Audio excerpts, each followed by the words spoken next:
क्या कहा? उसके छूते ही समंदर बर्फ बन जाता था। और नहीं तो क्या, यहाँ तक कि एक योद्धा के छूने से दुश्मन पत्थर बन जाता था। और ऐसे एक नहीं 7 योद्धा थे, 7 अलग अलग लोग और उनकी 7 अलग अलग शक्तियाँ। उन्हें कहते थे सुपर 7 वॉरियर्स। और फिर एक रात वो अचानक गायब कैसे हो गए? आखिर ऐसा कौन सा श्राप था जो निकल गया सुपर 7 वॉरियर्स को? वो 7 चिरंजीवी योद्धा जिनके एक इशारे से दुनिया पलट जाती थी। उन गायब हुए 7 वॉरियर्स को वापस लाने की जिम्मेदारी मिली थी एक ऐसे कमजोर लड़के को, जिस पर गली के आवारा बच्चे भी उसकी कमजोरी का मजाक उड़ाते थे। और उस लड़के के हाथों में पड़ा 7 अमर योद्धाओं द्वारा लिखा हुआ वो शक्तिशाली ग्रंथ, जिसे पाना चाहती थी एक काली शक्तियों की मालकिन। पर उस ग्रंथ ने क्यों चुना उसी सड़क छाप लड़के को? कैसे झुक गई थी 3 फनों वाली नागिन उस अनाथ लड़के के सामने? ये हैरत अंगेज कहानी को अगर आपने नहीं सुना तो आप पछताओगे। चलो सुनते हैं कहानी जो कर देगी आपको दीवानी।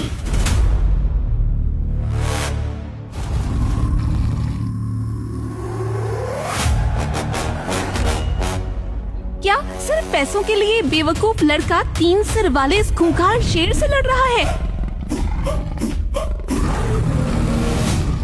इसका दिमाग तो ठिकाने है। इंद्रपुरी के लोगों की आंखें आज सिर्फ विद्युत के ऊपर टिकी थी, जो इस वक्त 6 फीट के 3 सिर वाले खूंखार शेर के सामने खड़ा था। उसकी आंखों में एक आग थी, वो आग जिसमें आज कोई भी जलकर राख हो जाए। और उसके कानों में लोगों के वो ताने गूंज रहे थे।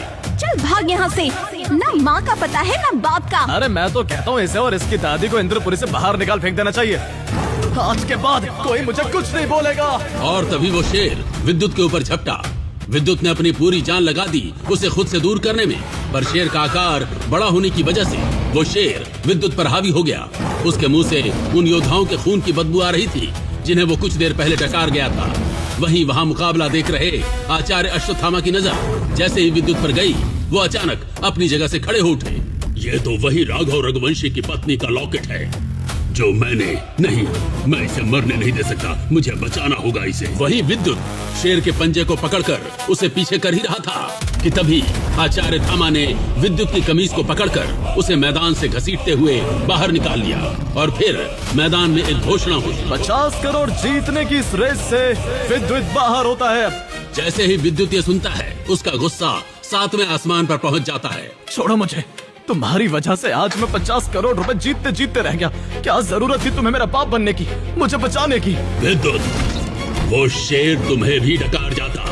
मैंने सिर्फ तुम्हारी उम्र देखकर तुम्हें बचाया है उससे। तो डकारने देते ना उसे मुझे। वैसे भी जिगर मैंने क्या ही उखाड़ लिया आज तक। सिर्फ बेइज्जती सही है मैंने। सिर्फ एक मौका था मेरे पास।